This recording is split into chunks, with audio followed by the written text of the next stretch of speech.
Assalamu alaikum wa rahmatullah wa barakatuh. Paix sur ceux qui suivent la guidée. Paix et bénédiction sur le prophète sallallahu alayhi wa sallam, sur ses compagnons, ses amis, sa famille, ainsi que sur tous ceux qui le suivront de bonne foi jusqu'au jour du jugement. J'écoutais ce matin, tombé un petit peu par hasard sur deux interviews sur la chaîne YouTube qui s'appelle Le Témoin. Deux interviews de, bon, je crois, algériennes, enfin, je ne sais pas trop, enfin, en tout cas d'origine maghrébine. Bon, une qui disait l'islam de France n'existe pas, l'autre qui disait il faut réformer l'islam. Enfin, bon, vous voyez le style, un peu d'Ismaël Mounir au féminin. Enfin, j'écoutais, voilà, parce que je veux savoir ce qui se passe dans leur tête, en fait.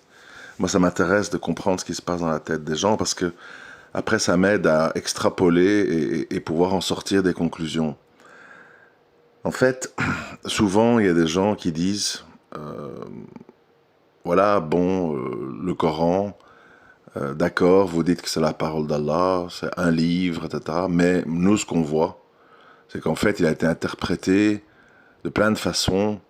Et il y a eu plein d'écoles, il y a eu plein de mouvements, soufis, salafis, chiites, djihadistes, compagnie. Euh, donc, en fait, c'est pas aussi clair que vous le dites, quoi. Si c'était aussi clair, les gens ne se disputeraient pas, Moutazélite et ceci et cela.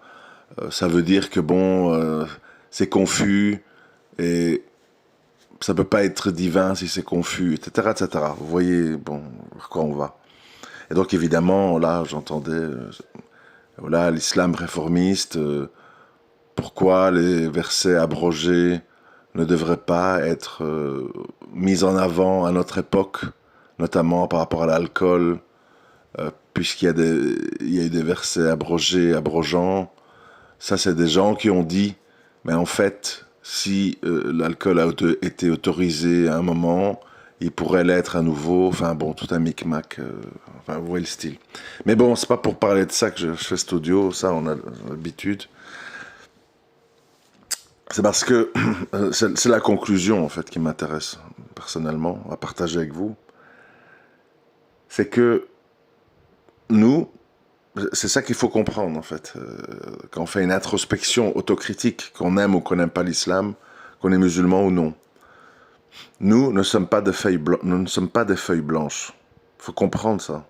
Nous ne sommes pas des feuilles blanches. Nous sommes une accumulation d'expériences, de traumatismes, de pensées, de réflexions, de passions. On a plein de choses en nous, en fait. Chacun suivant là où il a vécu, dans quelle famille, dans quelle ambiance. C'est normal. Un orphelin ou quelqu'un qui est à la DAS et qui passe d'un foyer d'accueil à l'autre ne peut pas avoir le même schéma mental que un enfant qui est choyé, mon petit chéri, mon petit prince, t'es le plus beau, t'es ceci, je t'amène à l'équitation, je t'amène au tennis, on va en vacances en famille. C'est pas possible, vous voyez. Il y a des empreintes mentales. Et ça, c'est important. Pourquoi je dis ça? Parce que c'est très important que chacun d'entre vous, qui que vous soyez, qu'on m'aime pas, c'est pas important tout ça. Parce que même si vous m'aimez pas, etc., ça peut être intéressant pour vous de comprendre ça.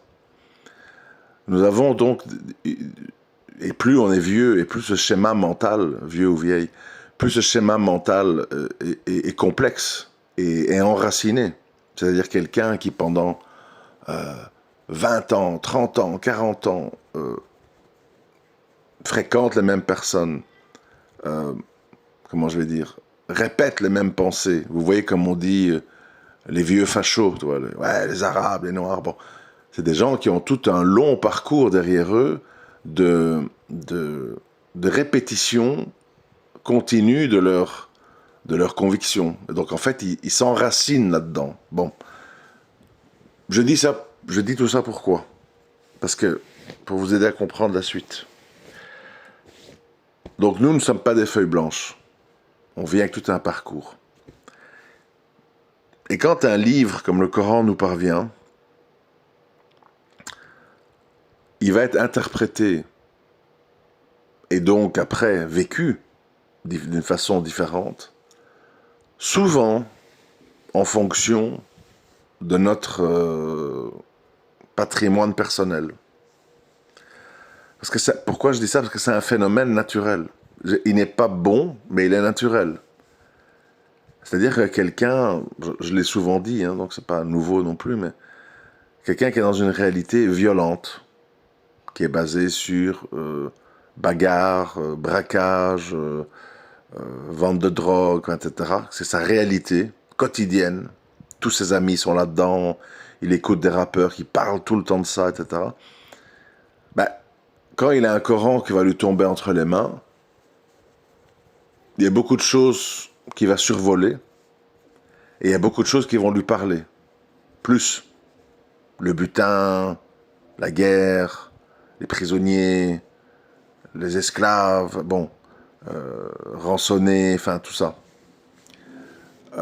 Et donc, il va retirer de ce livre-là certaines confirmations de ce qu'il est, de comment il pense, de comment il vit. Et pour lui, donc, le Coran va être un livre religieux, mais qui est en adéquation avec sa nature. Alors bon, ça on peut le comprendre assez facilement quand on parle de délinquance et tout ça, mais ça va beaucoup plus loin.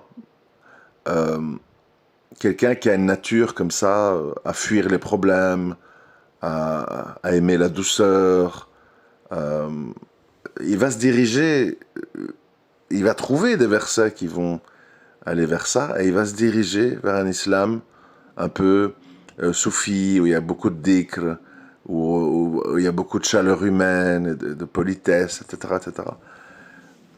Et en fait, il n'y a pas plusieurs islams, au final. Il n'y a pas plusieurs islams.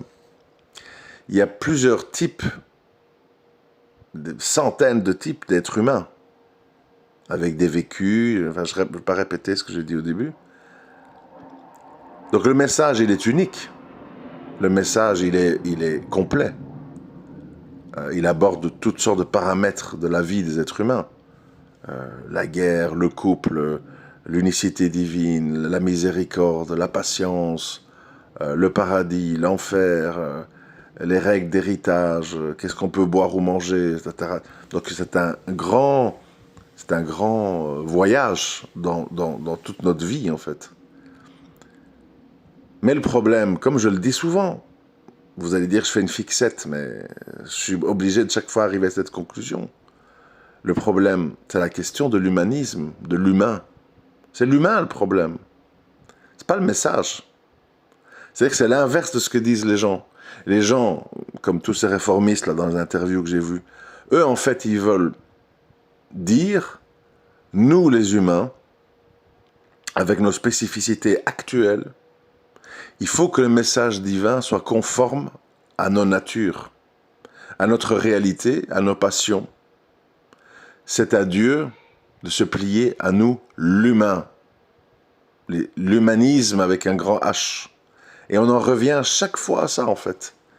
C'est qui est Akbar, finalement. Chalgoumi, vous dirait France Akbar. Bon.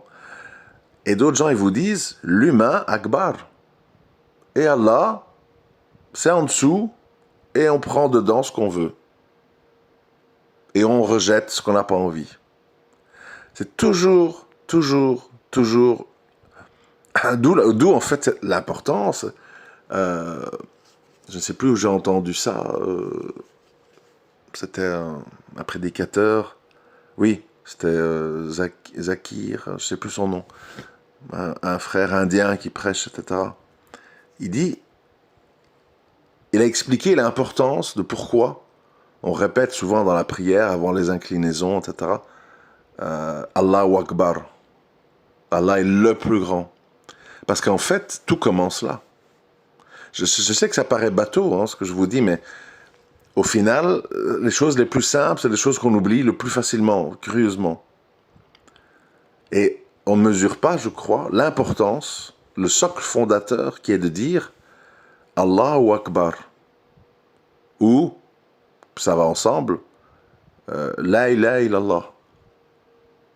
C'est-à-dire, traduit comme on peut, bon, français, c'est pas génial, mais on fait ce qu'on peut. Dieu est le plus grand, c'est-à-dire il est plus grand que moi, que toi, que nos drapeaux, que nos trucs, que notre terre, que nos liens de sang, que nos passions. Il est Akbar, il est le plus grand. Et, dans l'attestation de foi, il n'y a pas d'autre divinité en dehors d'Allah, l'unique. Donc ça veut dire il est le plus grand et il est seul. C'est simple à comprendre, hein. C'est pas de la haute théologie ce que je fais, hein. C'est basique, basique, basique, hein. Donc, on peut pas me dire c'est compliqué, c'est bizarre, bon, c'est très simple. Allah est le plus grand, et il est unique et sans associé, et j'atteste en tant que musulman qu'il n'y a pas d'autre divinité en dehors d'Allah. Donc il est grand et seul. Grand et seul. Donc ça exclut tout le reste. Les statues, les machins, les êtres humains, nous sommes en dessous. Donc il est, et tout le reste en découle, il est le législateur, il est le juste, il est l'omniscient, il est le pardonneur, etc., etc. Donc, c'est pas la parole, c'est pas le Coran qui est le problème. C'est pas le Coran qui est incomplet, c'est pas le Coran qui... C'est nous. Et nous, en fonction que on est des Mongols buveurs de vin, on est des délinquants, on est des doux rêveurs, on est des poètes, on est des historiens. Vous savez, moi, c'est très répétitif. De nouveau, je ne veux pas citer de nom, c'est pas le but, hein. Je préfère parler de symboles, etc. Mais souvent, comme ça, je vois des convertis, vous voyez, un peu intello, un peu... sont très, comme ça, fascinés par les vieilles pierres. Et chaque fois, c'est le même schéma, en fait. Ils ne voient dans l'islam que l'histoire, le soufisme, complètement indifférent, comme si ça n'existe pas, en fait.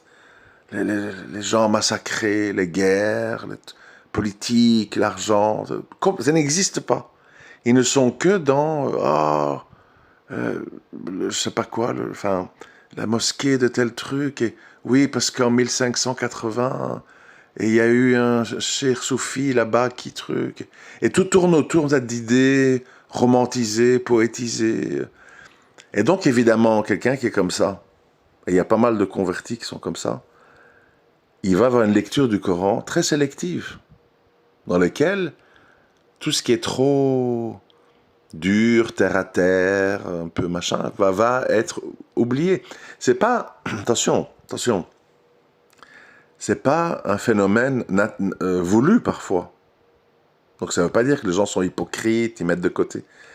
Des fois, c'est les gens qui, comme ils sont gouvernés par leur inclination, ils vont eux-mêmes, en fait, retenir ce que leur inclination leur permet de retenir. Et ils vont oublier, inconsciemment, pas toujours, mais sans doute souvent, ils vont oublier ce qui n'est pas dans leur nature. Il faut mettre ça de côté. Parce que ils vont dire, bon, c'est quand même pas facile, c'est quand même, ça va m'amener des ennuis, je dois faire des sacrifices. C'est quand même un peu, enfin, c'est toujours un peu délicat. Moi je disais un jour, c'est quand même fou que Allah subhanahu wa ta'ala se permet d'utiliser certains mots dans le Coran tels que sperme, et qu'entre musulmans, les gens bégayent, quoi. Ça veut dire quelque part que... c'est pas, ça veut dire quelque part que nous, on estime que qu'Allah n'utilise pas toujours des mots respectables. C'est assez curieux, quoi. Et ça vous démontre à quel point nos inclinaisons peuvent même faire qu'on peut avoir du rejet pour la parole d'Allah, tout en étant musulman, hein. Moi, je connais beaucoup de musulmans et de musulmanes, pratiquants, etc., etc. Mais si tu rentres dans certains textes, tu vas voir sur leur visage du rejet, ou de la honte, ou de la rébellion. Et ça vous explique pourquoi il y a plusieurs islams. Cette femme, la réformiste, qui a dit, bon, les versets sur l'alcool, il y en a aussi qui permettaient, donc pourquoi est-ce qu'il faut absolument dire que ceux qui interdisent prévalent, surtout à notre époque où il y a l'alcool est devenu tellement culturellement important, avec les vignes, les vins, machin. En fait, ça veut dire qu'elle va aimer, ne vous approchez pas de la prière ivre, et elle va repousser l'alcool vous interdit, ainsi que les jeux de hasard. On va sélectionner. Pourquoi? Parce que peut-être son mari est un viticulteur, parce que peut-être elle aime beaucoup le vin. Donc elle va dire, je suis musulmane, bon d'accord, je ne prendrai pas de vin à l'approche de la prière, pour respecter le verset qui dit « Ne vous approchez pas de la prière ivre ». Et si je veux boire plus que de raison, ben j'attends la prière de Isha. Et après la prière de Isha, d'ailleurs je crois qu'il y a beaucoup de frères qui disent ça, hein, par rapport aux joints. Ils disent « Non, non, bon, moi je fume pas, mais après la Isha, je me fume 2-3 joints. Et le temps qu'on arrive à le Fajr, je ne suis plus en état de... » Voilà, bon. Les gens s'accommodent, les gens font des aménagements en fonction de leur nature, de leurs habitudes. Et donc, voilà, je répète, la question c'est qu'il n'y a pas plusieurs islams. Il y a des milliers d'êtres humains avec des tournures, avec aussi le fanatisme, l'extrémisme, le radicalisme, les gens qui veulent couper toutes les têtes, qui ne parlent que de gilets d'explosifs, etc. C'est aussi des traumatismes et des tournures d'esprit qui font qu'ils comprennent l'islam de cette façon-là. Il ne faut pas croire que c'est que une critique du laxisme. Je l'ai toujours dit, je suis contre tous les extrémismes, dans la violence, comme dans le laxisme, où les gens, enfin vous connaissez la liste, hein, elle est interminable, mais bon, il y a aussi des gens qui pensent que l'islam, c'est s'asseoir devant une bibliothèque, pleine de livres, et débiter des discours monocordes pendant 3, 4, 5 heures, qui vont intéresser que des gens qui aiment un islam très académique, très basé sur la lecture, etc. Et puis une fois qu'il faut traduire en actes, à travers s'occuper d'orphelins, à travers les œuvres d'humanitaire, à travers le combat, ils vont dire non, nous on n'est pas là, on est dans nos bibliothèques, quoi. On n'est pas sur le terrain. Berck, les poubelles, les gens, les pauvres, les affamés, les orphelins, la mort, le sang, les tripes. Non, moi je suis dans les livres, trucs. Voilà. Donc, ce message, bon, comme plein d'autres, en fait, c'est un double appel. Un appel à dire, il n'y a pas plusieurs islams, il y a un islam qui est complet, qui est parfait. Et il y a des milliers d'êtres humains imparfaits. Nous sommes imparfaits. Parce que nous ne sommes pas Akbar. Voilà. C'est ça. Et le point de différenciation qu'il y a, moi je vois ça tous les jours dans mes discussions, à gauche, à droite, c'est qu'en fait, la plupart des êtres humains, ils veulent que l'humain Akbar. Voilà. L'humain, s'il veut se marier à un chien, c'est son droit, il a le droit d'aimer comme ça. S'il veut devenir une femme, etc. Bon. Toutes les passions humaines doivent prévaloir. Et les religions, bon, elles sont là, on ne peut rien y faire. Il y a des millions de gens qui adhèrent au catholicisme, à l'islam, machin. D'accord, ok. Mais alors, c'est dans le cercle de ta vie privée. Laïcité. C'est chez toi. D'ailleurs, il pourrait dire cette ineptie qui consisterait à dire, tu veux mettre le voile, ben mets-le chez toi à la maison. Dans la rue, à l'école, dans les trucs, ne le mets pas. Parce que c'est un lieu public. La religion, c'est privé. Alors que justement, le but du voile, c'est de cacher ses atours en public. Puisque toutes les femmes qui portent le voile l'enlèvent une fois qu'ils rentrent chez elles, puisqu'il n'y a plus de regard étranger. Donc vous voyez, c'est une inversion totale qui vise à dire tout ce qui est lié à Dieu, à la religion, doit être du domaine du caché. tu pries chez toi, tu jeûnes discrètement, tu portes le voile chez toi, pas dans la rue, tu parles de religion chez toi, tu sors ton tapis de prière chez toi. Et dans le domaine des hommes, doit prévaloir cette espèce de neutralité qui en fait n'existe pas, parce que le vide n'existe pas, il faut que les gens sachent ça aussi, le vide n'existe pas. Il existe, ben regardez autour de vous, voilà, c'est simple, sortez dans les rues, qu'est-ce que vous allez voir? Ben, il y a la mode, déterminée par des humains, il y a des grandes marques, Zara, Starbucks, machin, truc, Ikea, des magasins qui attendent votre argent créés par des humains.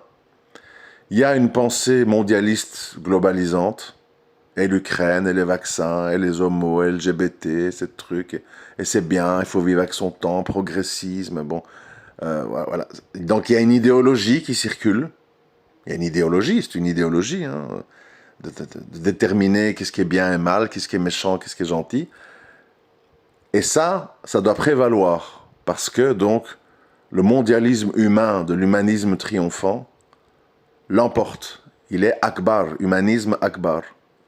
Et votre Allah, bon, vous pouvez dire Allahu Akbar, mais pas trop fort, et surtout pas dans des minarets ou je ne sais quoi.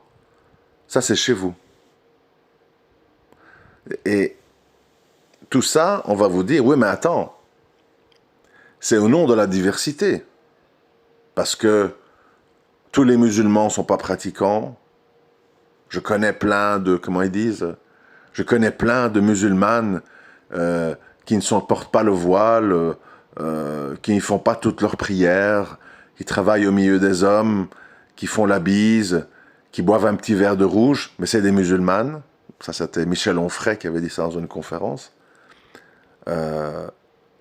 Donc, au nom, en fait, de tous les humains qui veulent désobéir, qui veulent vivre à leur façon, qui veulent vivre dans le mondialisme globalisant, il faut que toi, tu caches ton Dieu, tu caches ton livre, et tu le mets comme quelque chose de mineur, de honteux. Pourquoi? Parce qu'on sait bien que si tu le caches, et si on n'en parle plus, et si on ne le voit plus, ben petit à petit, il va disparaître. Et tes enfants, nous allons les incorporer dans la globalisation mondialisante. Et donc, tu seras le dernier musulman de ta génération. La suite, on la prend en main, nous. Voilà pourquoi ils ne veulent pas que ça soit Akbar. Et pourquoi que ça doit rester privé. Parce que c'est pour amener l'islam à l'extinction. Donc faut comprendre le phénomène dans toute sa grandeur. Hein. C'est très très compliqué. Et les pièges sont multiples. Dans l'extrémisme, dans le laxisme, dans la laïcité, etc. etc.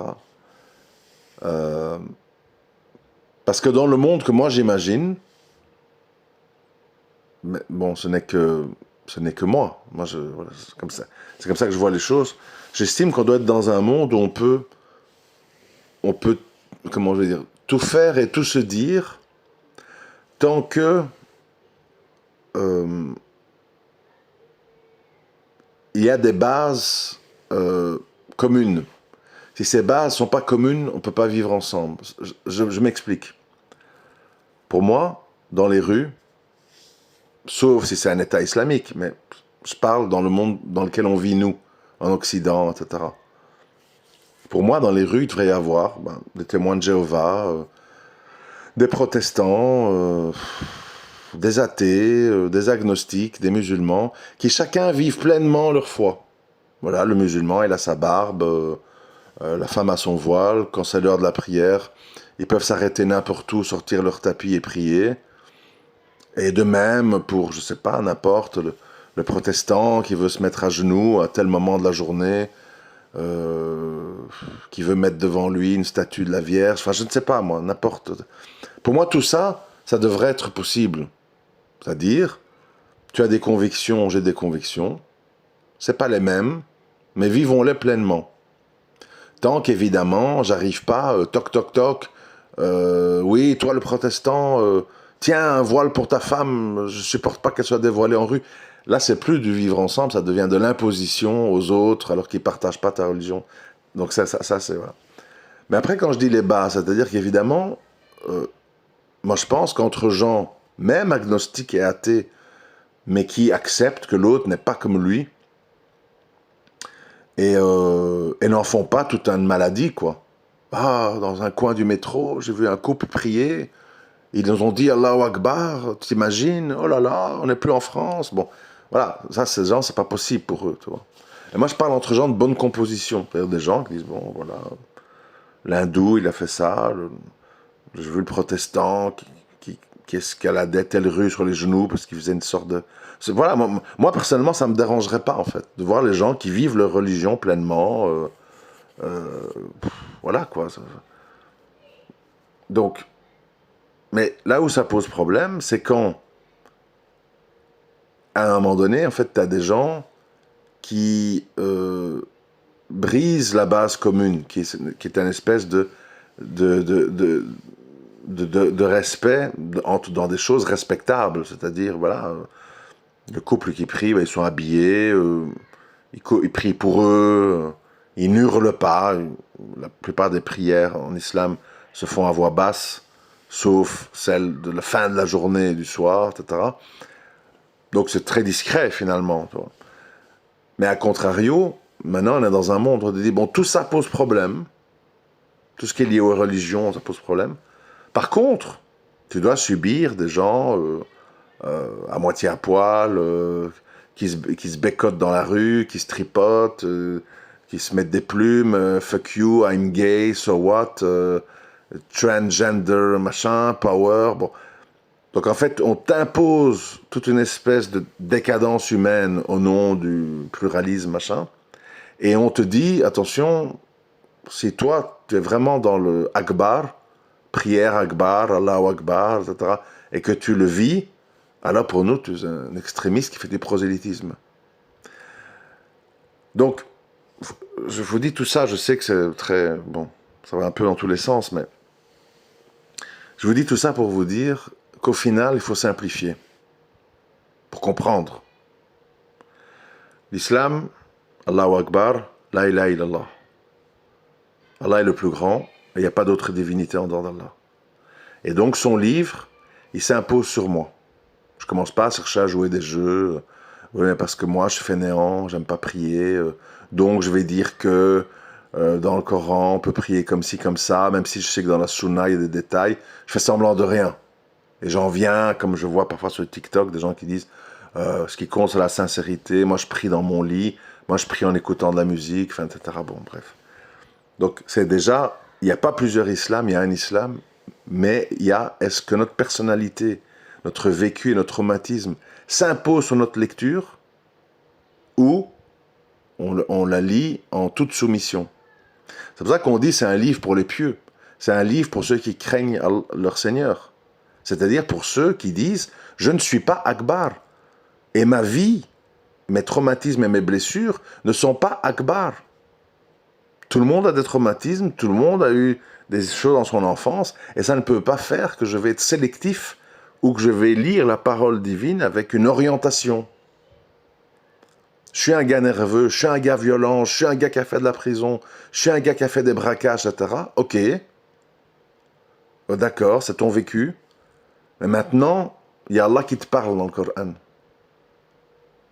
Et il te parle de beaucoup de choses où ça ne va pas aller avec ta nature. Nerveux, tu vas devoir changer ça. Braqueur, tu vas devoir changer ça. Etc., etc. Vulgaire, tu vas devoir changer ça. Donc ce livre va devoir s'imposer sur toi. Et d'où on dit, l'islam c'est une soumission. C'est-à-dire, tu te soumets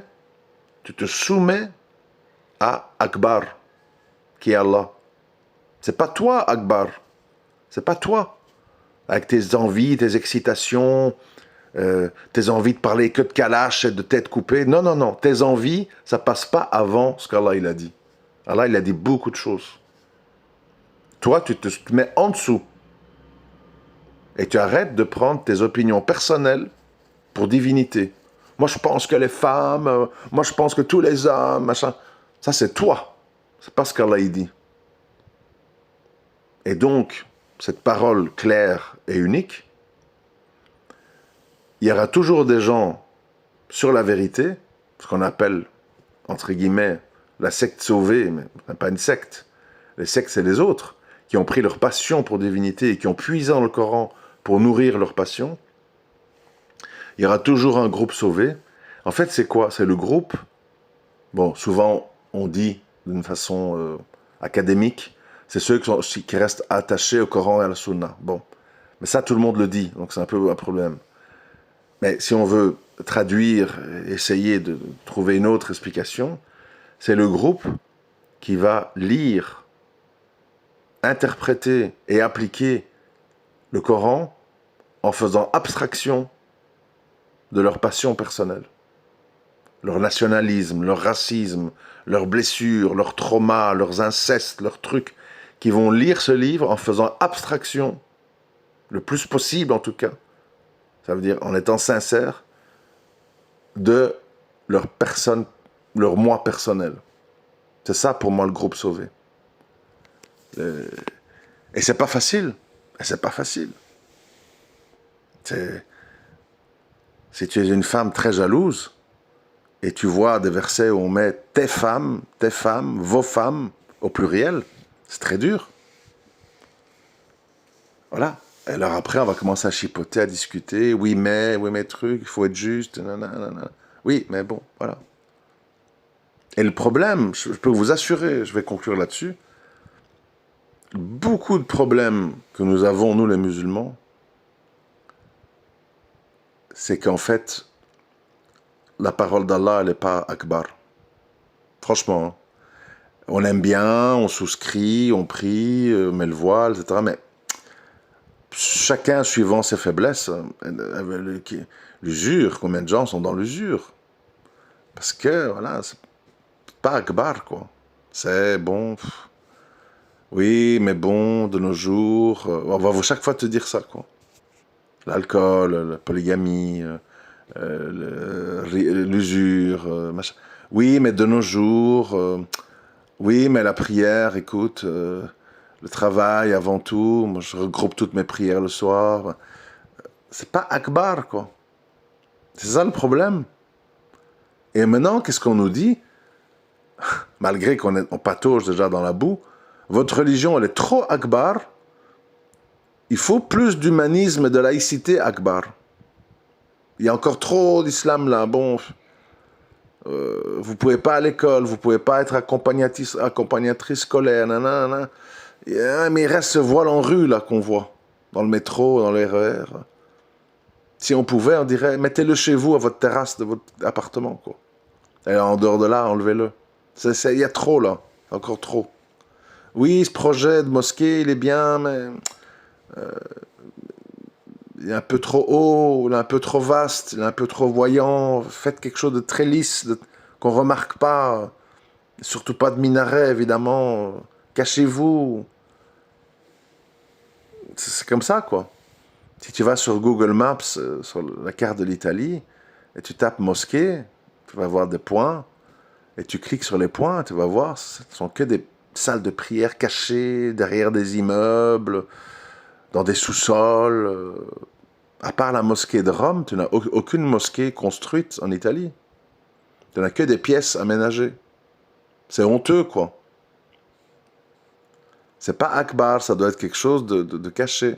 Et donc, et le musulman, en fait, en vivant ici, etc., il développe ça. Oui, mais ma religion, c'est privé. Faut une petite barbe fine. Faut pas être dans l'ostentation. Faut pas commencer à prier partout, choquer les gens. Faut éviter tel sujet, tel sujet. Pas. Moi, j'ai déjà connu. Hein, enfin, c'est pas des blagues. Hein, dans des assemblées comme ça, virtuelles ou réelles, des Maghrébins qui sont dans un islam, voilà, des coutumes, hein, très très très gênés si on parle de l'homosexualité, de la position de l'islam par rapport à ça, très très très gênés. Oui, mais bon, enfin, soit chacun fait ce qu'il veut, mais non, mais bon, enfin, voilà. Et donc, c'est comme ça qu'on va développer des islams qui sont en général des islams qui ne sont plus akbar. Ce sont des islams culturels, des islams qui répondent en fait à nos natures. Alors, tout ce que je viens de dire là, C'est la réponse à ceux qui disent ouais, mais le Coran, c'est pas clair, regarde toutes les interprétations, regarde tous les groupes, et les chiites, et les trucs, etc. Alors que c'est l'inverse, en fait. Le message, il est clair, limpide. Mais les gens sont compliqués, et les gens veulent adapter l'islam à eux, à leurs tendances, à leurs habitudes, à leur vécu, etc.